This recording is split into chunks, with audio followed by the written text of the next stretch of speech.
¿Ya empezó a grabar a partir de este momento?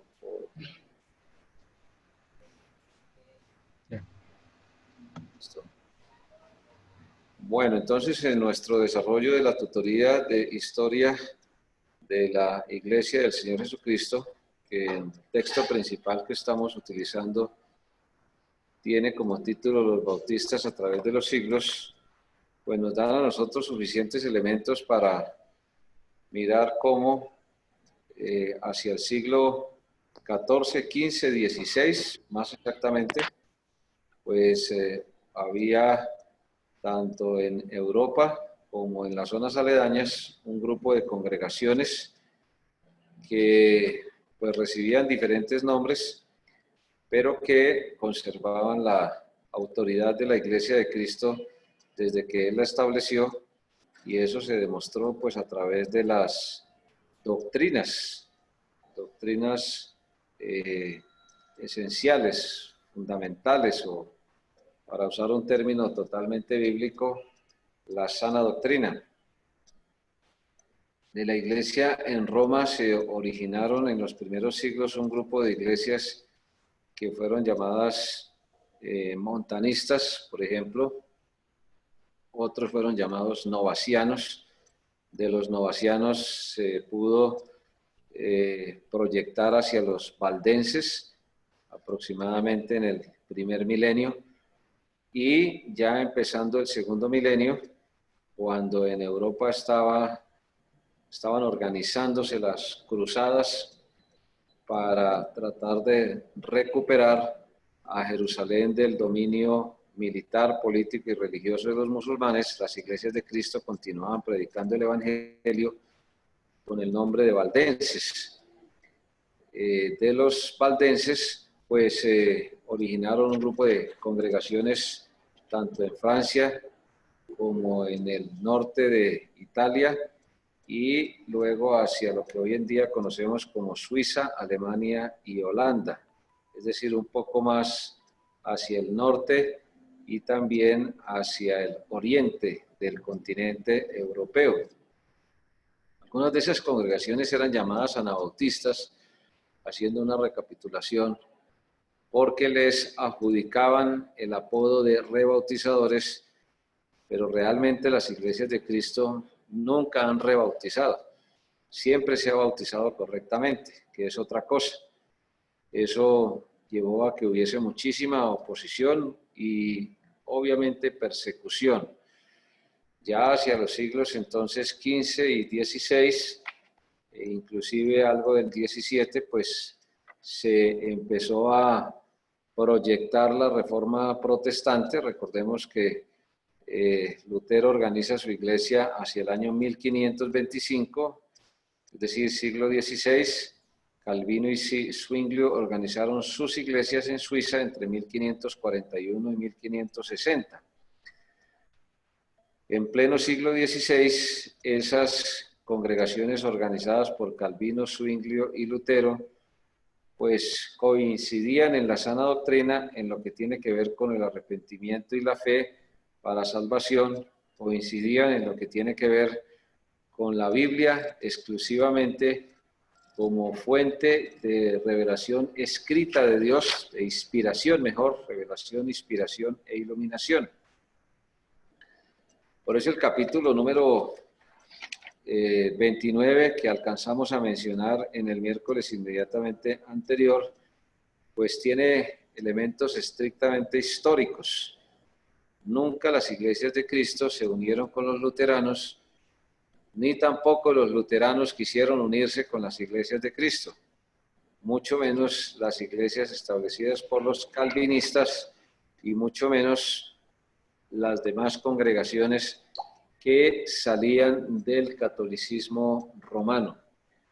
Por eso el capítulo 30 se ocupa de demostrar que las doctrinas de las iglesias de Cristo coincidían en algunos casos con esas iglesias protestantes, pero no en su totalidad, y muchísimo menos en la autoridad, porque ahí habla, dice, las doctrinas de ellos.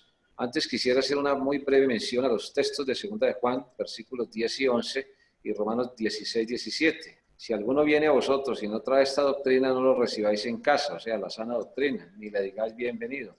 ¿En qué sentido se refiere ahí?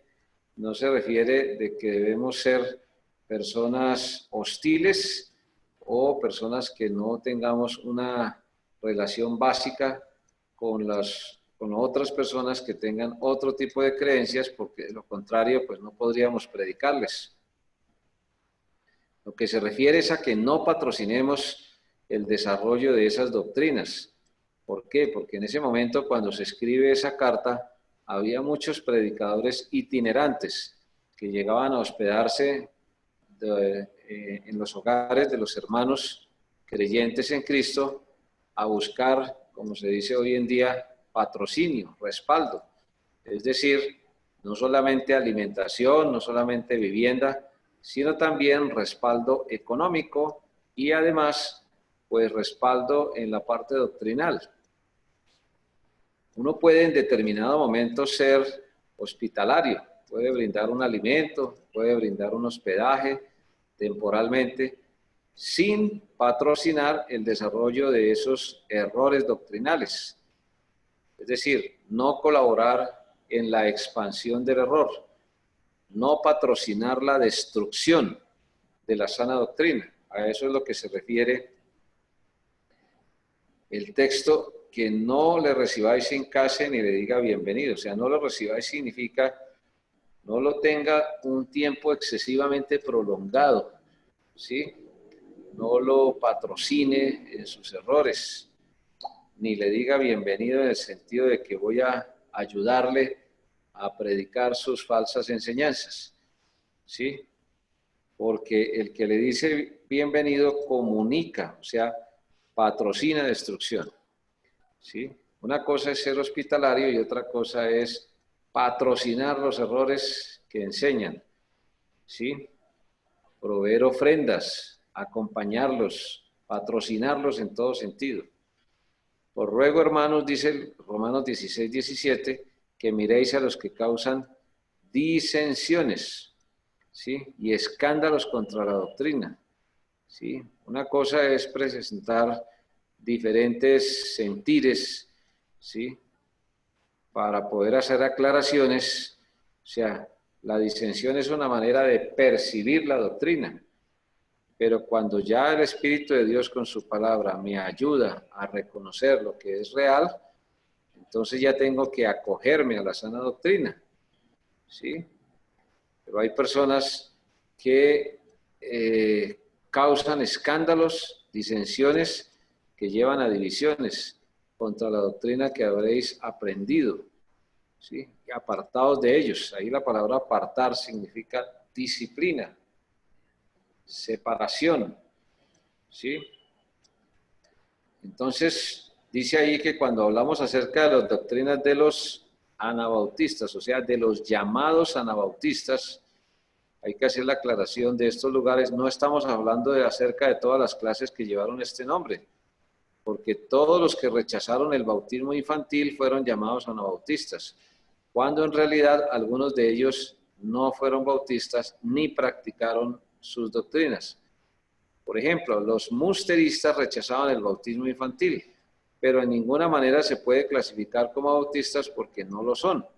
Es decir, que ellos tenían una parte de la sana doctrina. ¿Cuál era la parte que tenían las de la sana doctrina? No bautizar sin haberse arrepentido y creído. Pero tenían otros errores, ¿sí? Entonces no se pueden clasificar como iglesias del Señor Jesucristo. Un poco más adelante explica que ellos empuñaban las armas para tomarse algunas ciudades y utilizaban la violencia para tratar de consolidar sus propias comunidades, ¿sí? Es muy reconocida la rebelión de Münster, por ejemplo, básicamente en Alemania o en sus alrededores. Entonces, hoy, por ejemplo, hay doctrinas con las que coincidimos. Otra vez cito el ejemplo de Lutero. Coincidimos que solamente el arrepentimiento y la fe, que solamente la gracia de Dios y solamente la palabra de Dios, ¿sí?, son fundamento para la enseñanza, pero cuando se llegan a otras doctrinas como el bautismo, la cena del Señor, la autoridad de la iglesia, ¿sí?, la separación con el Estado, entonces hay toda una gran cantidad de diferencias, ¿sí? Entonces aquí habla, dice, en esta división voy a mencionar algunas de las doctrinas que les distinguen de los católicos y los reformados, especialmente aquellas por las cuales fueron perseguidos. En un discurso leído por el reverendo Enrique Urrach, doctor en divinidad, es uno de los más grandes autores sobre este asunto delante de la Sociedad Eclesiástica de América en 1590. Dio algunas características de los anabautistas del siglo XVI. ¿Sí? Los siguientes son dignos de mencionarse. Las escrituras son las únicas autoridad de fe y práctica. La fe personal en Cristo Jesús es el único medio de salvación. Por lo tanto, el bautismo infantil ha de ser rechazado. La iglesia compuesta de creyentes bautizados sobre una profesión de fe en Cristo. Cada iglesia tiene el completo gobierno de sus negocios sin la molestia de ningún poder externo. La vida externa debe corresponder con su profesión de fe y por esta razón es muy esencial que la iglesia sostenga disciplina. Que mientras el Estado propiamente puede exigir obediencia en todas las cosas que no están en contra de la ley de Dios, no tiene derecho de poner a un lado los dictados de conciencia y esforzar al cristiano más humilde a dejar sus doctrinas o imponer castigo en caso de que tal sujeción sea rechazada. Toda alma humana está sujeta a Dios. ¿Sí? Es muy claro el principio, a Dios lo que es de Dios, al César lo que es del César. Bueno, entonces en ese orden de ideas, lo que podemos concluir en esa primera parte, o sea, todo lo que sigue en adelante, pues es una exposición de cómo las doctrinas de esas iglesias en Suiza, en Alemania y en Holanda, pues coincidían con las doctrinas de las iglesias del Señor Jesucristo de todos los tiempos. ¿Sí? Todo eso es el punto número 1.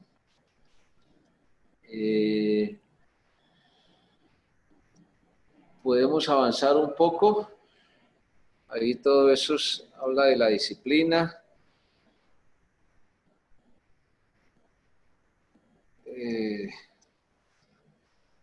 Ahí podemos, nosotros sabemos que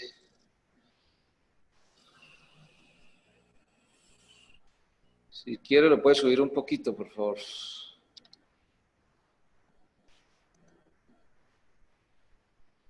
Un poquitico más. Ahí, por favor. La disciplina de su iglesia fue muy estricta y cuando se les permitía quedar en paz, el desierto floreció y sonrió en su derredor. Ellos no buscaron ningún templo católico disertado por su uso. Fueron conocidos por la pureza de sus vidas domésticas y en su confesión de fe y práctica. Enseñaron la libertad religiosa para todos. Esa parte de libertad religiosa es más como la libertad espiritual. Enseñaron que no puede haber contradicción entre las doctrinas de la Iglesia de Dios y la salvación, que elección y justificación por fe y regeneración por el Espíritu resulta de una iglesia de creyentes. Esa parte de la elección es teniendo en cuenta la voluntad humana. Bienvenido el hermano Henry, Dios lo bendiga.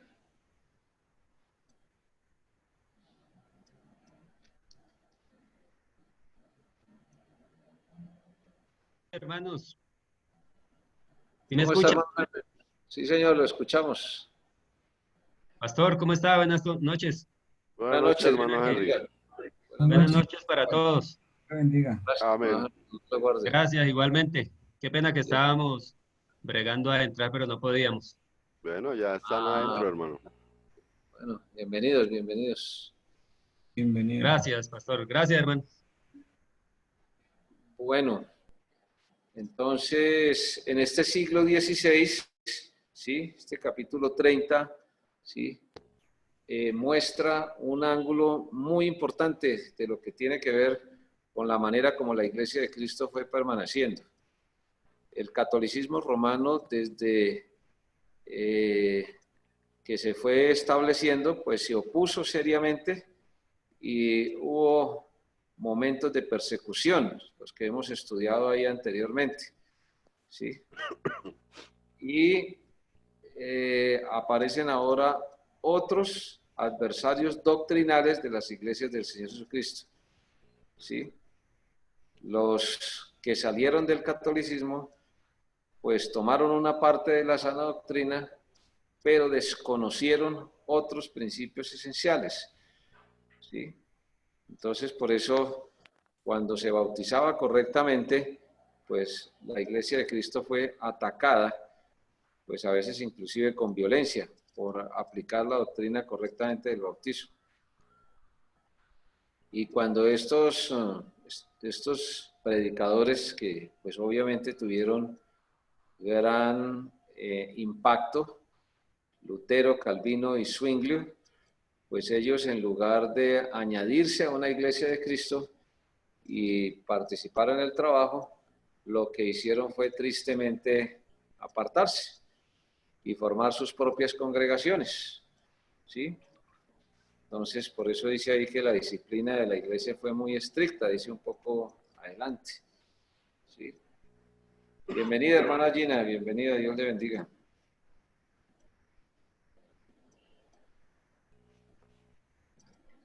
Creo que la hermana Gina no tiene micrófono, me parece. Bueno, en ese orden de ideas, entonces, podemos colocar obras y sufrimientos de los bautistas de Suiza. ¿Sí? Ahí en el punto número 2 del texto, por favor. Tratar de pedirle el favor al hermano Ricardo que nos coloque ahí el punto 2, las obras y los sufrimientos de los bautistas en Suiza, de Suiza.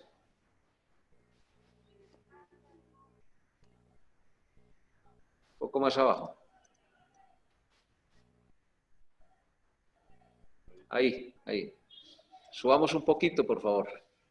Subamos un poco. Exacto.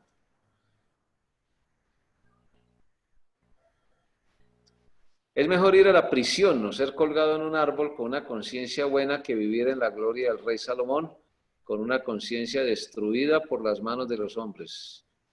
El hombre puede destruir la vida pronto, pero Dios proporciona la eternidad para el gozo. El gobierno no tiene derecho contra la conciencia. Ese gran hombre habló estas palabras en 1531, más o menos, cuando los bautistas fueron perseguidos tan duramente por los católicos, Lutero, Zwinglio y Calvino. ¿Sí? Está dando un ejemplo histórico. ¿Sí? 1531, siglo XVI. ¿Sí? Uno de los tantos ejemplos de firmeza de una persona, de un creyente en Cristo, miembro de una iglesia del Señor Jesucristo. ¿Sí? En ese momento estaba en pleno auge la famosa Reforma Protestante. ¿Sí? Por eso la Iglesia de Cristo, aunque coincida con algunas doctrinas de los protestantes, no es protestante, porque la Iglesia de Cristo no está fundada por hombres. Lutero estableció su iglesia, se llama Iglesia Luterana. ¿Sí? Calvino estableció su iglesia, la Iglesia Calvinista, y así sucesivamente. Predican, ganan almas para Cristo, porque las personas se arrepienten y creen en el Señor Jesucristo. Pero en lo que tiene que ver con el resto de la sana doctrina, no. ¿Sí? Pues por eso ahí lo que se presentan fue un ejemplo, ¿sí?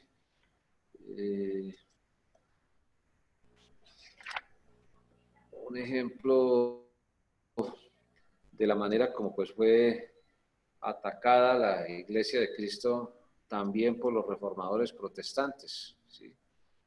Y no era cualquier tipo de ataques, no eran palabras, sí.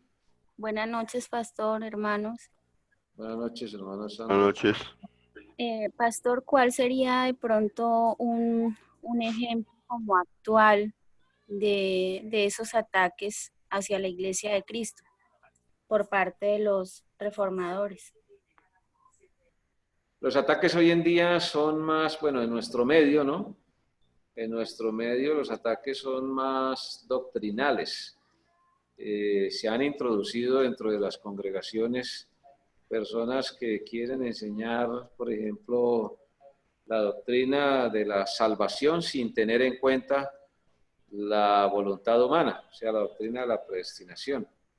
En nuestro medio, ¿no? Estoy hablando de América Latina, pronto Norteamérica, de pronto en algunas zonas, por ejemplo, de Filipinas, donde hay iglesias de Cristo, ¿sí? De pronto en Europa se vive hoy en día un periodo de mucho ateísmo, o sea, la gran cantidad de ateos que hay, por decirlo así, en Europa, pues es significativa, es muy grande. Entonces, a veces lo que se utilizan, a veces son como recursos de ese tipo, doctrinales, otro tipo de ataques a veces son legales, ¿no? Legales, por ejemplo, cuando la iglesia no tolera hacer política, entonces a veces se le recortan derechos a las iglesias que no hacen política, que no hacen proselitismo, que no intervienen en eso, porque pues todos sabemos que la política humana pues es asuntos de opinión, de juicio propio. Todos los sistemas políticos tienen limitaciones, tienen errores. Solamente habrá un gobierno sobre la tierra cuando Cristo regrese, un gobierno totalmente justo cuando Cristo regrese con su iglesia a gobernar. Entonces, se presentan algunos casos, ¿sí? Hay países donde no hay, digamos, como una facilidad. China, por ejemplo, es un caso de una persecución muy parecida a la que se vio en esa época, porque hay una mezcla de materialismo con la parte política, es decir, se tolera que las personas en cierto modo se congreguen, pero no se puede hablar de la segunda venida de Cristo. En la China, en algún sector de la India, en algunos sectores de Asia, ¿sí? Y en algunos sectores de este planeta, pues por ahí de vez en cuando salen videos de pastores misioneros, ¿sí? Por ejemplo, en algunos países de Oriente se ve que hay ejemplos de eso, de violencia, ¿sí? De persecución contra los pastores, contra los misioneros, contra las personas que llevan el evangelio. En Oriente todavía se sigue dando ejemplos de esa persecución y en las redes sociales o en las redes de internet hay muchísimos ejemplos de eso. Sí, Birmania, si no estoy equivocado, es uno de los países donde se asesina a las personas, o sea, se aplica la pena de muerte, se vulnera el derecho a la vida a las personas que creen en el Señor Jesucristo. Pero aquí en América Latina, más que todo, el asunto es doctrinal, ¿sí? Y en algunos casos legal. Pero no es igual. O sea, estas persecuciones que hubo aquí en este caso, cuando ya, por ejemplo, estaba en pleno auge la Inquisición, estaba la Edad Media, eran muy famosos los reyes, los duques, los condes, los marqueses, que eran los que gobernaban las fronteras, el asunto de las marcas del territorio, todo ese tipo de cosas. Es decir, que siempre de una u otra manera ha habido cierta persecución. Entonces, digamos que eso es como un panorama, ¿sí? En general. Pero digamos que aquí en este momento en América Latina, pues el asunto de la persecución no es tan violento todavía.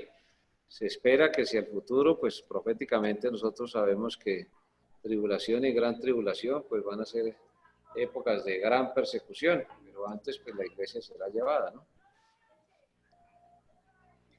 No sé si respondo su pregunta, hermana Sandra. Sí, pastor, muchas gracias, muy amable. Mucho gusto. De paso le doy la bienvenida porque no le habíamos dado la bienvenida. Gracias, pastor. Bueno, entonces en el punto 2, para concluir y darle lugar al pastor Plácido, las obras y los sufrimientos de los bautistas de Suiza. En ese punto 2, pues hay toda una exposición de ejemplos de cómo se desarrolló en esos siglos, en el siglo XVI, ¿sí? Dice, el trabajo de los bautistas en ese tiempo se extendió en muchas partes, dice, los bautistas fueron un poder contra el cual los católicos habían luchado. Está hablando de un poder sobrenatural. Desde antes que tuviese su primer papa, no solamente los católicos tuvieron que tomar en cuenta ese poder, sino también los reformadores. La libertad que los reformadores tuvieron fue derivada de los bautistas. ¿Sí? El catolicismo romano tiene la práctica de unir desde Constantino las congregaciones, los grupos religiosos, ellos pues se autodenominan iglesias sin serlo, ¿sí? La libertad, eso es supremamente importante, ¿sí? Aquí en Colombia, voy a dar un ejemplo, la Constitución de 1886, que fue producto del triunfo de una guerra de un partido político, pues lo menciono con mucho respeto y lo menciono con mucha consideración, pero pues es un asunto histórico. El Partido Conservador finalmente ganó la guerra, un liberal, Rafael Uribe, se unió con los conservadores, cambió el sistema político, unió a la iglesia con la iglesia católica, la unió con, cuando digo iglesia la menciono entre comillas, El Estado. con el catolicismo romano, con el Estado, establecieron el concordato y pues fue una constitución que duró 105 años, que fue reformada unas cuantas veces y que era una constitución clerical. Usaban el nombre de Dios, pero no para predicar el evangelio, sino para dominar políticamente al país. Era pecado pertenecer a otro partido político. Sí, eso no es un secreto para nadie, no me estoy inventando nada ni estoy especulando nada. Pero eso lo que hizo fue retrasar la predicación del evangelio aquí en Colombia. Eso es un ejemplo de persecución. Y es un ejemplo de persecución porque no se daba libertad a las personas de conciencia para escoger su convicción espiritual, su fe, sino que la persona nacía en el seno de una familia católica. Lo bautizaban siendo niño. O sea, automáticamente el niño de católicos derivaba a ser católico y en algunos casos hasta la Iglesia Católica se abrogaba derechos como los de registros civiles, matrimonios y todo lo demás por el concordato. Entonces, el asunto de la libertad, ¿sí?, que los reformadores tuvieron fue derivada de las iglesias de Cristo. Sin embargo, los reformadores procuraron quitar la libertad a los bautistas. ¿Por qué? Porque ahí hay una serie de explicaciones, ¿sí?, donde Calvino, después de que disfruta de cierta libertad, entonces forma una iglesia del Estado y quiere que todo el mundo sea luterano. ¿Sí? Lo mismo pasaba con Calvino. Obligar a la gente legalmente a pertenecer a la religión luterana o a la religión calvinista o a la iglesia calvinista. Cuando las cosas son obligadas, son de otra naturaleza. Dios le da al ser humano cierta libertad de conciencia, o sea, cierta capacidad de decidir, ¿sí? Y si tiene cierta capacidad de decidir, es porque Dios quiere, o sea, la benignidad de Dios lo guía hacia el arrepentimiento. Dios quiere que el ser humano escoja libremente recibir el arrepentimiento y la fe, ¿sí? Escoja libremente agradar a Dios. Obviamente tiene recursos, el Espíritu Santo tiene la palabra de Dios, porque por nosotros mismos solamente pues no lo podríamos hacer, ¿sí? Entonces, en estas secciones de todo esto se le da mucha importancia a eso, ¿sí?